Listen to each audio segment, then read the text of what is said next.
Good morning everyone, welcome to Bansal classes. My name is Karan Kambose, senior faculty at Bansal classes private limited. शुरू करते हैं आज का topic. आज के टॉपिक में हम लॉगरिथम की एक्सरसाइज 2 के जो भी आपके डाउट्स थे उसको डिस्कस करेंगे। तो सभी स्टूडेंट्स अपनी शीट साथ में रखना, जो आपके डाउट्स हों उसको देखते जाना।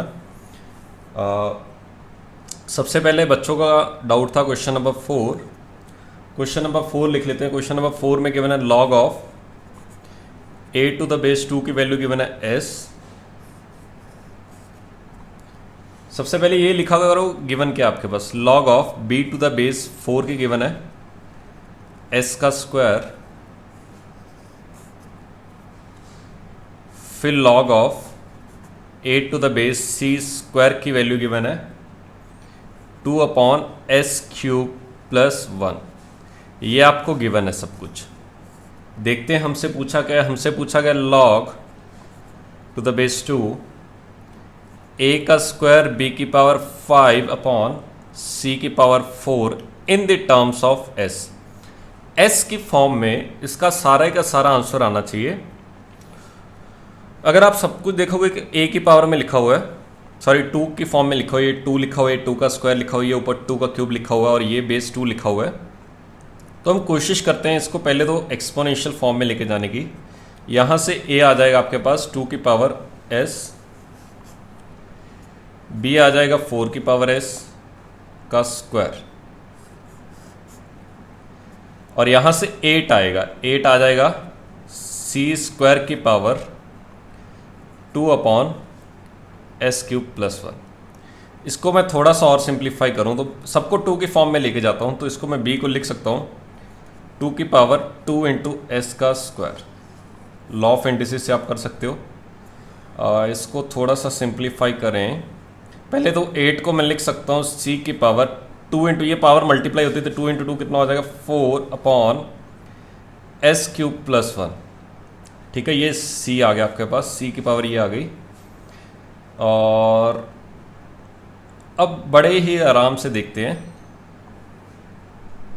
हमें चाहिए, अच्छा यहाँ से c क्या आ गया। देखो होता क्या बेसिकली, अगर a इज इक्वल टू मान लो 2 का क्यूब लिखा हुआ है या फिर a cube is equal to 2 लिखा हुआ है, तो a कितना होता है 2 की पावर 1 अपॉन 3 आता है। दोनों साइड पावर कितनी ले लोगे, इसका रेसिप्रोकल, तो इधर भी कितना लेना पड़ेगा रेसिप्रोकल। तो इसका कंसेप्ट याद रखना।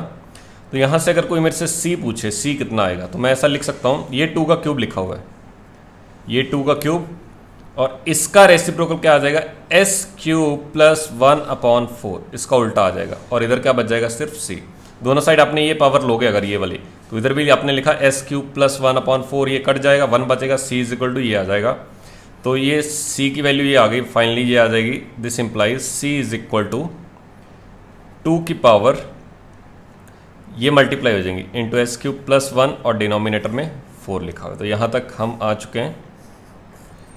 तो ये हमारा a भी आ चुका है, b भी आ चुका है, c भी आ चुका है। मुझे a का स्क्वायर चाहिए, मुझे a का स्क्वायर चाहिए। मैंने कोशिश की यहाँ पे स्क्वायर करने की दोनों साइड, तो यहाँ पे दोनों साइड स्क्वायरिंग की, तो a का स्क्वायर आ जाएगा 2 की पावर 2s। जो चाहिए पहले हम लिख लेते हैं साइड पे। b की पावर 5 चाहिए, तो यहाँ पे दोनों साइड पावर 5 कर ली, तो b की पावर 5 कितना आ जाएगा, इधर तो b की पावर 5 बन गए, इसकी पावर 5 करो तो 5 इंटू 2 कितना बन जाएगा 2 की पावर 10 इंटू एस स्क्वायर। और डिनोमिनेटर में c की पावर हमें कितनी चाहिए 4 चाहिए, तो डिनोमिनेटर में c की पावर 4 लिखी। यहाँ पे इसकी पावर दोनों साइड 4 करोगे, ये 4 4 कट जाएगा ऊपर नीचे से। याद रखना यहाँ पे अगर 4 करोगे, यहाँ पे पावर 4 की, तो इधर भी पावर क्या करनी पड़ेगी 4, 4 से 4 शांत हुआ, तो c की पावर 4 कितना आ गया 2 की पावर 3s क्यूब प्लस 3। मैंने मल्टीप्लाई भी कर दिया इस अंदर को, इसको।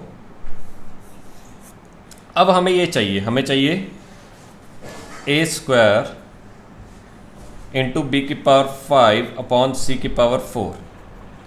तो ये हमारे पास सिंप्लीफाई करने के बाद आएगा a square into this, this into this. अगर इन दोनों को मल्टीप्लाई करोगे तो ये बनेगा 2 की पावर 2s इंटू 2 की power 10s square upon, denominator में आएगा 3, c की पावर 4 कितना है 2 की पावर 3s क्यूब प्लस 3। तो थोड़ा सा और सिंप्लीफाई किया, मल्टीप्लाई में पावर्स ऐड होंगी और ये वाली ऊपर जाके माइनस हो जाएगी, तो ये बनेगा 2 की पावर, पहले मैंने 10s² लिखा, फिर प्लस 2s और ये दोनों पावर्स माइनस हो जाएंगे, -3s³ माइनस का 3। तो ये आपके पास फाइनली सिंप्लीफाई करके आंसर आ जाएगा। पीछे जाके आंसर देख लेना, आंसर सेम ही आएगा। ये था क्वेश्चन नंबर, अगर आप पीछे जाके देखोगे तो ये आपके पास आंसर लिखा हुआ है 2s 2 की पावर, ये क्या लिखा हुआ है इसके बाद, कुछ क्वेश्चन था मेरे हिसाब से, ओरिजिनल क्वेश्चन क्या है, अच्छा इसकी लॉगरिथमिक फॉर्म पूछी, ये तो इसकी वैल्यू है, तो अगर इसके आगे लॉग ले लोगे, ये लॉग ले लोगे तो ये सारी आंसर आएगा, ये आंसर आएगा। ये आपके पास एक्सपोनेंशियल फॉर्म होगी, लॉगरिथमिक फॉर्म का आंसर ये आएगा। तो अगर इसको अच्छे से देखोगे, ये पीछे क्या लिखा हुआ आपके पास, ये देखो 2s + 10x² - 3 टाइम, ये आपके पास आंसर आ जाएगा, क्योंकि इसकी वैल्यू नहीं पूछी, हमसे वैल्यू पूछी कि log a² b⁴ to the base 2, तो इसका आंसर ये आ जाएगा 2s + 10s² - 3 × s³ + 1। तो इसको लिखो, फिर आगे देखते हैं। आज जितना हो सका मैं करवा दूंगा, बाकी हम धीरे धीरे बाकी के लेक्चर्स में कंप्लीट करते रहेंगे। देखो 2 तरह से लेक्चर लूँगा, एक तो वाइट बोर्ड पे लूँगा, जो भी हमारा टॉपिक्स चलेंगे, टॉपिक्स यानी कि डिस्कशन को छोड़ के जो भी काम चलेगा वो हमारा वाइट बोर्ड पे करवाऊँगा मैं आपको अच्छे से, और जो भी डिस्कशन रहेगा वो आपका यहाँ पे आएगा, ताकि आपको यहाँ पे अच्छे से सोल्यूशन मिल जाए। जैसे ये सोल्यूशन मैंने पूरा लिख दिया, अगर आप चाहो तो यहाँ पे स्क्रीनशॉट ले सकते हो फ्यूचर पर्पस के लिए, लेकिन आपको लिखना है साथ के साथ, ऐसा नहीं कि देख लिया और आगे आपको तो चलो ठीक है अब ज़रूरत नहीं है, लिखना है साथ के साथ, और सोल्यूशन सारे अच्छे से मेंटेन रखना, क्योंकि फ्यूचर में जब भी आपका सिलेबस कंप्लीट होगा तो उस टाइम जब भी रिवीजन करोगे तो आप मेरे से नहीं पूछ सकते, उस टाइम मैं आपको यही बताऊंगा कि मैंने ये क्वेश्चन आपको करवा चुका हूँ, मुझे सारा कुछ याद रहेगा कि मैंने ये क्वेश्चन आपको करवा रखे हैं। तो उस टाइम ऐसा नहीं होना चाहिए कि दोबारा फिर पूछ रहे हो मेरे से कि सर मैंने उस टाइम लिखा नहीं था, ये नहीं किया था। तो आप डबल काम करो, एक काम करो, एक तो अपनी कॉपी मेंटेन करो, दूसरा ये जैसे ये मैंने सोल्यूशन लिखा था इसका स्क्रीनशॉट लेते जाओ और PDF बनाते जाओ। PDF से होगा क्या, आपके पास सोल्यूशन रहते जाएंगे जो जो अच्छे क्वेश्चन है। क्वेश्चन नंबर 6 देखते हैं, कुछ बच्चों का डाउट है, आपसे पूछा स्क्वायर, पहली बात तो ये स्टेटमेंट पढ़नी आनी चाहिए, square of the sum of the roots. मैं बताता हूँ इसको, जब क्वेश्चन कंप्लीट होगा फिर हम देखेंगे इसका मतलब क्या होता है। Square of the sum of root, पहले सम करना होता है फिर स्क्वायर करना होता है, पहले तो सम ऑफ द रूट करो फिर उसका स्क्वायर किया करो, उल्टा मत कर दिया करो। अच्छा क्वेश्चन क्या गिवन है, log of x to the base 3 into log of x to the base 4 into log of x to the base 5 is equal to log of x to the base 3 into log of x to the base 4 plus log of x to the base 4 into log of x to the base 5 plus log of x to the base 5 into log of x to the base 3। इसकी value पूछिए आपसे, इसमें जो solution आएंगे, solution का मतलब होता है x की वैल्यूज़ जो इसमें आएंगी जो सेटिस्फाई करेंगी, हमें पहले तो वो वैल्यू निकालनी है, फिर उनका सम करना है, फिर उसका स्क्वायर करना है, ठीक है। इन दोनों साइड बेस अलग अलग है, पहले तो बेस सेम बना लो, इसको मैं ऐसे लिख सकता हूँ log x upon log 3 into log x upon log 4 into log x upon log 5। अगर log में बेस ना लिखा हो तो उसको 10 माना जाता है, तो इसका बेस दोनों का मैंने 10 मान लिया। आप बेस चेंजिंग थ्योरम से आपको पता है कि बेस चेंजिंग थ्योरम से मैं इसको इस फॉर्म में लिख सकता हूँ, तो मैंने इसको इस फॉर्म में लिख दिया। इसको मैं लिख सकता हूँ log x upon log 3 into log x upon log 4 plus इसको हमने लिखा log x upon log 4 into log x upon log 5 plus log x upon log 5 into log x upon log 3। तो ये हमने फॉर्म्स लिख दी। अगर आप इस तरफ अच्छे से एलसीएम ले लोगे तो ऊपर लिखा हुआ है log x का क्यूब, तो log x के क्यूब को मैं log x का स्क्वायर इंटू log x लिख सकता हूँ, और नीचे लिखा हुआ है log 3 log 4 log 5। अगर इस तरफ भी एलसीएम लोगे तो log 3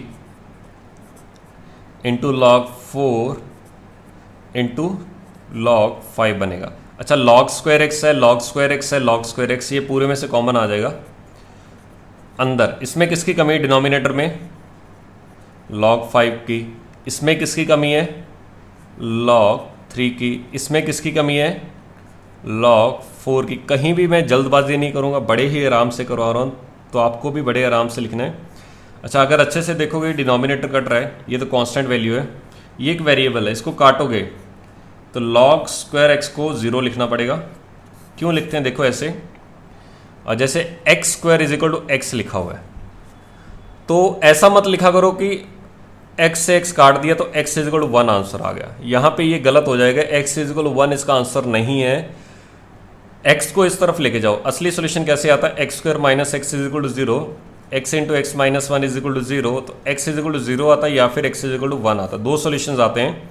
तो एक चीज़ का याद रखना, जब भी आप एक वैल्यू काटते हो तो उसको हमेशा साथ में लिखा करो x इज इक्वल टू 0। तो जब भी आप वैल्यू काटते हो दोनों साइड, तो उसको हमेशा लिखा करो x that value is equal to 0। तो एक तो ये आ गया, और दूसरा आंसर क्या आ गया? log x is equal to log, ये मल्टीप्लाई हो जाएंगे तो कितना हो जाएगा? 5 इंटू 3 इंटू 4, तो कितना हो गया? x इज इक्वल टू 5 3 ज़ा 15 4 ज़ा 60, तो ये 60 आ गया। और यहाँ पे log x का स्क्वायर 0, तो log x भी कितना हो जाएगा? 0, तो x कितना हो जाएगा? ये 10 लिखा होता है, 10 के पावर 0 कितना हो गया? 1। तो दो आंसर्स आ जाएंगे 60 और 1। अब आपसे क्या पूछा हुआ है? Square of the sum of fruit, square of the sum of fruits. तो देखो ये मत कर दिया करो, दो तरह से आपके दिमाग में आइडिया आ सकता है कि सर इसको ये लिखें या ये लिखें, दोनों के आंसर अलग आएंगे। इसका मतलब क्या होता है? इसको बोलते हैं सम ऑफ स्क्वायर ऑफ रूट्स। पहले स्क्वायर किया फिर सम किया, पहले स्क्वायर किया फिर सम किया, इसको क्या बोलते हैं? सम। इसको बोलते हैं square of sum of roots, जो कि हमसे पूछा गया है। तो बेसिकली इसमें यह भी सीखने वाली बात है कि ऐसा ना हो कि आपने इतनी मेहनत करके सारा आंसर तो सही निकाल दिया, लेकिन आखिरी में क्या लिख दिया? 60 स्क्वायर प्लस 1 का स्क्वायर, 3601 आंसर लिख दिया, वो गलत हो जाएगा। तो ऐसा भी होता है कि आईआईटी वाले इतनी मेहनत करवा के आखिरी में आपसे गलत करवा जाते हैं। तो आपको क्वेश्चन को अच्छे से पढ़ना है कि क्वेश्चन में लिखा क्या है। जो चीज़ लिखी है उसका ध्यान रखो, जो लिखा है वही फाइंड करो, जो आपसे पूछा है वही फाइंड करो, ऐसा कुछ भी मत फाइंड कर देना। कुछ भी फाइंड कर दोगे तो गलत हो जाएगा, तो इसका ध्यान रखना बड़े ही अच्छे से। ये मैंने 2 क्वेश्चन करवा दिए। अब हम क्वेश्चन देखते हैं, क्वेश्चन नंबर 3। जो बच्चों का डाउट था वो था इसमें क्वेश्चन नंबर 7। क्वेश्चन नंबर 7 देख लेते हैं बड़े आराम से। अच्छे क्वेश्चन है सारे। मान के चलना आईआईटी जेईई की शीट जो बंसल क्लासेस की टफेस्ट शीट है इंडिया में, तो इतनी आसानी से नहीं बनेगी। लेकिन अगर आपने धीरे धीरे लगे रहे इसमें और आपसे क्वेश्चन बनना स्टार्ट हो गए, तो आईआईटी जेईई में 99% आपका सिलेक्शन पक्का है। तो कोशिश करना, हिम्मत मत हारना। काफ़ी बच्चे क्या होते हैं कि हिम्मत हार जाते हैं। देखो हमारे पास ऑप्शन ये भी है, हम आपको बिल्कुल आसान क्वेश्चन दे दें। 2 साल आप भी खुश रहोगे, 2 साल हम भी खुश रहेंगे। आप हमें तंग नहीं करोगे और मन ही मन में आप खुश रहोगे। लेकिन जिस दिन आईआईटी के जेईई का पेपर आएगा उस दिन आपकी हालत ख़राब हो जाएगी। तो ये मान के चलना कि अगर क्वेश्चन अच्छे नहीं करोगे, अच्छे लेवल के क्वेश्चन नहीं करोगे, तो अभी तो आसानी रहेगी आपके लिए, अभी आपको कोई प्रॉब्लम नहीं आएगी। लेकिन जिस दिन फाइनल पेपर होगा उस दिन तो क्वेश्चन अच्छे आएंगे ना, जो आईआईटी एडवांस का लेवल होता है उसी लेवल के आएंगे। तो अभी से आपको उसकी प्रिपरेशन करनी पड़ेगी। सिंपल सी एग्जांपल देता हूँ। जैसे आपने क्रिकेट का मैच तो देखते ही हो गए। क्रिकेट के मैच में अगर आपसे इंडिया वाले बोलें कि हमारा मैच हमेशा जिम्बाब्वे से लगवा दो, तो चाहे वो सारी लाइफ खेलते रहें, सारी लाइफ उनसे जीतते रहेंगे, लेकिन जिस दिन वर्ल्ड कप आएगा उस दिन जैसे उनका थोड़ी सी अच्छी टीम से मैच हुआ है, मान लो ऑस्ट्रेलिया से हो गया, वो 7 के 7 हार जाएंगे।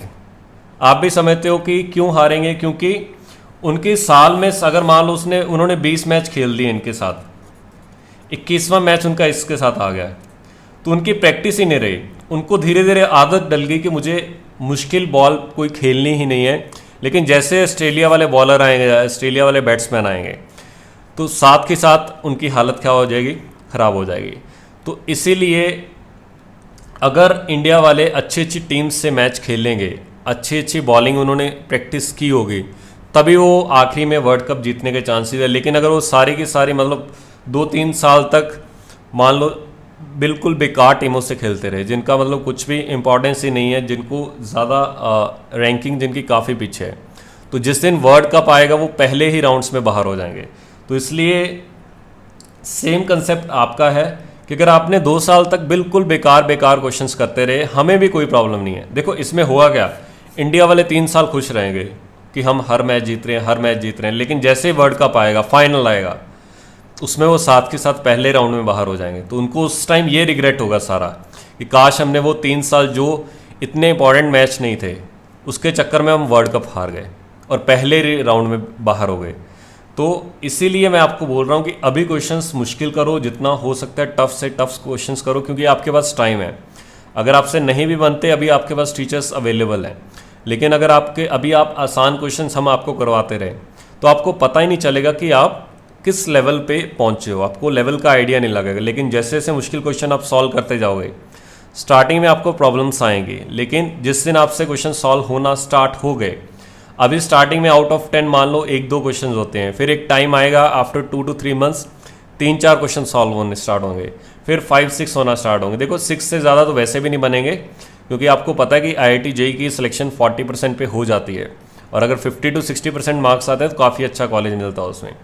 तो इसकी शीट ऐसे डिज़ाइंड है कि कुछ 2-3 क्वेश्चन तो ऐसे होंगे ही होंगे जो आपसे नहीं बनेंगे। वो इसलिए नहीं बनेंगे कि ताकि हम सिखाएं आपको और चीज़ें डेप्थ में लेके चलें। तो देखते हैं क्वेश्चन नंबर 7। क्वेश्चन नंबर 7 में लिखा है 2 time log c to the base a plus log c to the base b is equal to given है 9 times log c to the base ab। तो log of b to the base a की value निकालनी है हमें, इसकी largest possible value. इसकी largest value कितनी आएगी ये हमें निकालना है। सबसे पहले लॉग का हमें कंसेप्ट पता है कि जब तक हम बेस सेम नहीं करते तब तक हमारा कुछ नहीं बन पाएगा। तो इसको मैंने ऐसे लिख दिया 2 टाइम लॉग ऑफ, इसको ऐसे लिख सकता हूँ 1 upon log a to the base c। जब भी 1 अपॉन में लिखते हो ये दोनों इंटरचेंज हो जाएंगे, plus 1 upon log b to the base c is equal to 9 upon log of ab to the base c। आगे सिंप्लीफाई किया, एलसीएम लिया, तो ये बनेगा 2 time log of b to the base c plus log of a to the base c upon log of a to the base c into log of b to the base c is equal to 9 upon, ये log m into n लिखा हुआ है, इसको मैं लिख सकता हूँ log of a to the base c plus log of b to the base c। अच्छा, ये दोनों चीज़ें सेम लिखी हुई हैं। अगर इसको इस तरफ लेके जाओगे तो इसका स्क्वायर बन जाएगा, तो इसको ऐसे लिख सकता हूँ 2 टाइम, इसको एक काम करो x मान लो, इसको काम करो y मान लो, तो ये x प्लस वाई है, ये भी x प्लस वाई, तो वो बन जाएगा x square plus y square plus 2xy is equal to, अच्छा इसको आप ऐसे लिख सकते हो log of b to the base c upon log of a to the base c। इसको log of b to the base c upon log of a to the base c की value निकालनी, यानी कि हमें किसी तरह y upon x की value निकालनी, हमें किसी तरह y अपॉन x की वैल्यू निकालनी है। तो ये 9 टाइम बन जाएगा, ये एक्स वाई लिखा हुआ है। अब एक काम करते हैं,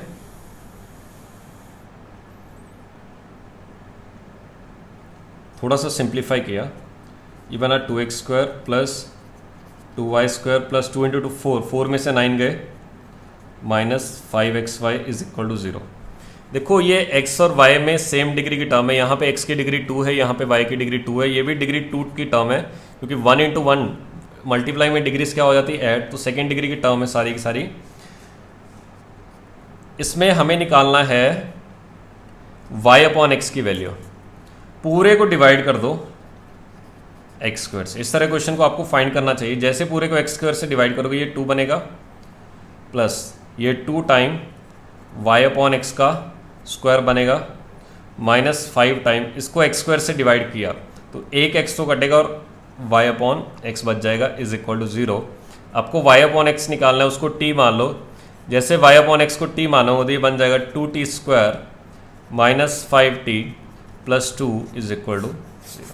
तो यहाँ से जो भी वैल्यूज़ आए, t में क्वाड्रेटिक बन चुकी है और t क्या है, y अपॉन एक्स, और यहाँ से आपको y अपॉन एक्स की वैल्यू निकालनी है तो वो आप फाइंड कर सकते हो। तो लिखो इसको, फिर आगे देखते हैं।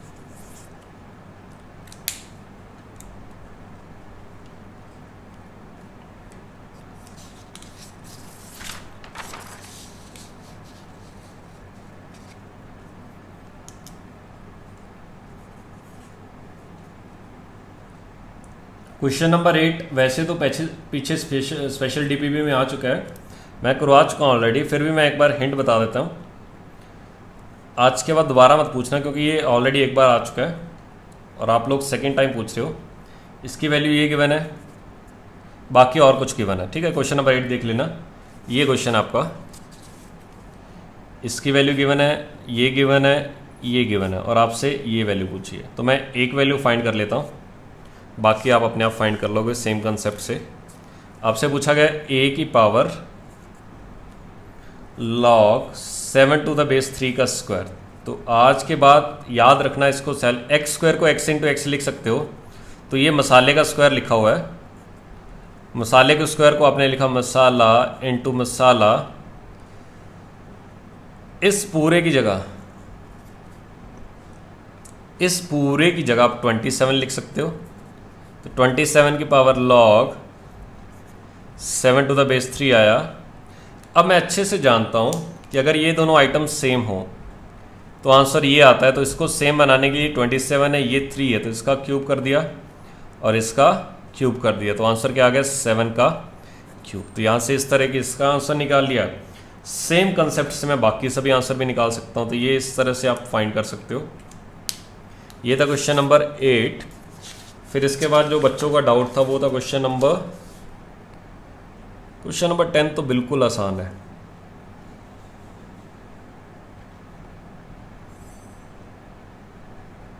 इसी में मैं हिंट दे देता हूँ जिसका भी डाउट है। ये log m plus log n की वैल्यू लिखी है, तो ये दोनों log मल्टीप्लाई हो जाएंगे। इसके बाद इसको एक्सपोनेंशियल फॉर्म में लेके जाना। तो ये लिखा हुआ है 9 का a। कोशिश किया करो, खुद से ट्राई किया करो, मुझे सॉल्यूशन सेंड कर दिया करो। सॉल्यूशन सेंड करो, फिर मैं डाउट प्रॉब्लम बताया करूँगा कि आपका गलती कहाँ पे। log x cube minus 2 is equal to 0। ये log m plus log n लिखा हुआ है, तो इसमें आ जाएगा log m का काम कर रहा है दिस और n का काम कर रहा है log x cube minus 2 is equal to 0। ये पूरा ब्रैकेट के अंदर है। ये अगर बेस कुछ नहीं लिखा तो 10 माना जाएगा, 10 की पावर 0 1 आ जाएगा। तो ये अंदर वाली आइटम आ जाएगी log x into log x cube minus 2 is equal to 1। अच्छा, ये 3 बाहर आ जाएगा, तो ऐसे लिख सकते हो log x into 3 log x minus 2 is equal to 1 के इक्वल। अब इसके बाद क्लियर है, क्या करो, log x को t मान लो। जैसे log x को t मानोगे तो ये बन जाएगा t into 3t minus 2 is equal to 1। एक तरफ लेके गए 3t square minus 2t minus 1 is equal to 0। यहाँ से फैक्टर बनेंगे, वैल्यू निकालना log x की, वहाँ से x आ जाएगा। लेकिन याद रखना x को अंदर पुट करके देखना, जो भी आंसर आए वो log की बेसिक प्रॉपर्टी को सेटिस्फाई करना चाहिए। तो अगर सेटिस्फाई नहीं कर रहा तो आंसर गलत हो जाएगा। अच्छा, इस तरह क्वेश्चन में क्या करना, ये ऊपर 2 लिखा हुआ है तो इसका बेस 2 बना देते हैं किसी तरह। इसको ऐसे लिख सकते हैं 1 upon log of x to the base 2 into 1 upon log of 2x to the base 2 is equal to 1 upon log of 4x to the base 2। इसको आगे ऐसे लिख सकते हो 1 upon log x to the base 2 into 1 upon ये log m into n लिखा हो तो इसको ऐसे लिख सकते हैं log 2 to the base 2 plus log x to the base 2 is equal to इसको 1 upon log 4 to the base 2 plus log x to the base 2। अब इसके बाद log x to the base 2 को t मान लेना, ऑटोमेटिकली आपके पास answer आ जाएगा। बस ये log में एक चीज़ का ध्यान रखा करो, किसी तरह बेस सेम बनाने की कोशिश किया करो। जैसे ही आप बेस सेम बना लोगे वहाँ पे बड़े ही आसानी से आपके पास आंसर आ जाएगा। तो फिर दोबारा रिपीट कर रहा हूँ, लॉग में एक चीज़ का ध्यान रखना, हमेशा बेस सेम बनाने की कोशिश करना। जैसे आपने बेस सेम बना लिया तो आपके पास उसका आंसर आ ही जाएगा, तो कभी भी प्रॉब्लम नहीं आएगी। बस बेस सेम बनाना किसी भी तरह करके। इधर क्वेश्चन नंबर 9, बाकी आपको मिल जाएंगे। इसमें x को नीचे ले आना, 5 को ऊपर ले आना, ये भी हो जाएगा। इसमें दोनों साइड log ले लेना बेस 2 का, इसका बेस भी 2 है, ये बेस देखो इसमें स्पेशली मेंशन किया हुआ है, तो इसका बेस 10 मत लिख लेना। ऐसा मत सोचना कि बेस कुछ नहीं लिखा तो 10 ही माना जाएगा, वो तब माना जाता है जब मेंशन ना किया हो। यहाँ पे स्पेशली उसने मेंशन कर दिया कि इसका बेस कितना है, 2 है। तो यहाँ पे क्या करना, taking log to the base 2 on both sides, दोनों साइड्स आपको log लेना है, तो आपके पास ऑटोमेटिकली आंसर आ जाएगा। क्वेश्चन नंबर 10 भी अच्छा क्वेश्चन है, ये मैं करवा देता हूँ complete.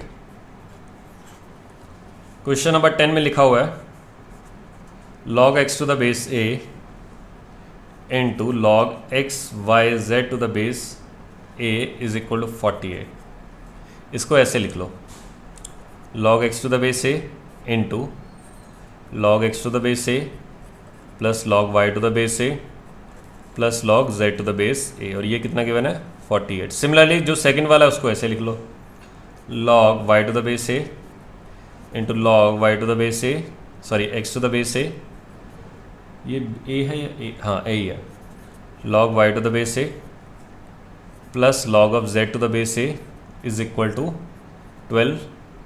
Similarly log of z to the base a into log of x to the base a plus log of y to the base a plus log of z to the base a, इसको आप लिख लो 84। तीनों को add किया तो ये तो common ही आ जाएगा पूरे में से, तो इसको आपने लिखा log x to the base a plus log y to the base a plus log z to the base a into, तो इसमें से ये कॉमन आएगा, इसमें से ये, तो ये सेम ही आएगा, log x to the base a plus log y to the base a plus log z to the base a। जब तीनों को ऐड करो तो 144 आएगा। तो ये मसाले का स्क्वायर 144 है, तो मसाला कितना आ जाएगा, log x to the base a plus log y to the base a plus log z to the base a, ये कितना आ जाएगा, प्लस -12। देखो अगर x स्क्वायर अगर 4 होता है तो x कितना आता है, प्लस -2 लिखना, 2 मत लिख देना, वो गलत हो जाएगा आपका। तो ये प्लस -12 आया, तो एक बार +12 से आंसर निकाल लेना। यहाँ पे +12 लिखना, यहाँ पे +12 लिखना, यहाँ पे +12 लिखना, तो वहाँ से x की वैल्यू आ जाएगी, y की वैल्यू आ जाएगी, z की वैल्यू, और एक बार किसको यूज़ कर लेना, -12 की। तो 2 आंसर्स आएंगे इसकी हेल्प से, दोनों के दोनों आंसर्स फाइंड कर लेना, एक बार +12 की हेल्प से, एक बार -12 की हेल्प से। तो लिखो इसको, फिर आगे बढ़ते हैं।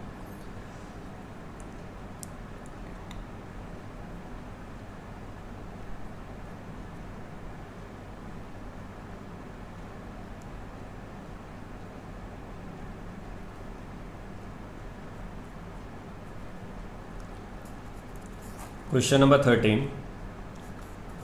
log to the base 4 into 1 plus 1 upon 2x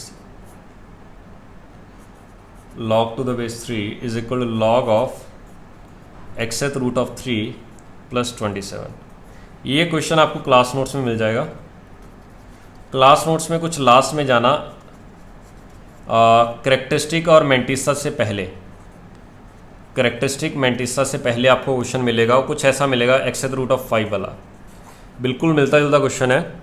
उसके आंसर शायद 1/2 और 1/4 आए थे, तो ये क्वेश्चन आप देखना, वहाँ पे आपको क्वेश्चन मिल जाएगा। तो इस तरह क्वेश्चन वहाँ पे करना, जाके करना क्या है, किसी तरह एक काम करना, 3 की पावर में ले जाना, ये पावर 3 की पावर में चली जाएगी, और इस पूरी टर्म को एक तरफ ले जाना, या तीनों को एक तरफ, इसको इधर ले आना, इसको इधर ले आना, इसको ऊपर ले जाना और इसको इधर ले आना। तो ये बनेगा log m plus log n minus log p। तो ये दोनों तो मल्टीप्लाई हो जाएंगे, ये पावर में चला गया, ये दोनों मल्टीप्लाई हो गए और ये डिवाइड में आ जाएगा। और 3 की पावर 1 प्लस 1/2x को ऐसे लिखना 3 इंटू पावर 1/2x।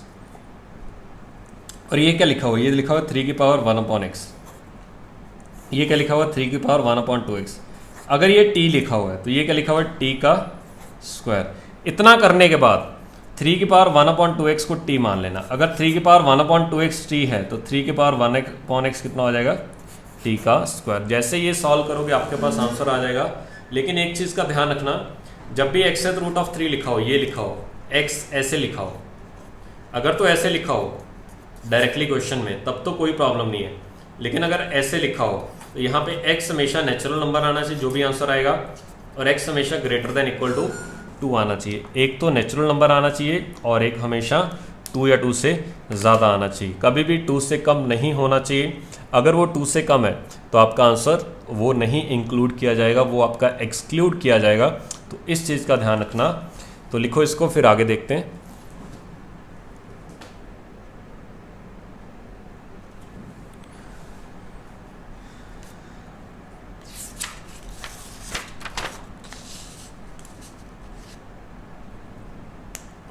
इसके बाद कुछ बच्चों को क्वेश्चन नंबर 14 डाउट है। 14 में ये क्वेश्चन लिखा हुआ, 14 में क्वेश्चन पहले दिखा देता हूँ। 2 into log of 2y minus 3x is equal to log x। ये x/y याद है, मैंने अभी पीछे y/x की वैल्यू निकाली थी, तो ये उसी से मिलता जुलता क्वेश्चन है। तो 2 को ऊपर लेके गए तो ये बनेगा log of 2y minus 3x का square is equal to, right hand side पे प्रॉपर्टी लगाओगे तो log m plus log n कितना बन जाएगा, log ऑफ xy। तो ये अंदर वाले आइटम सेम आ जाएंगे। तो ये लिखोगे 2y माइनस 3x का square is equal to xy। ख़त्म हो गया क्वेश्चन, कुछ भी नहीं है। ये बनेगा 4y square plus 9x square minus 12xy is equal to xy। तो ये बन गया आपके पास 4y square plus 9x square minus 13xy is equal to 0।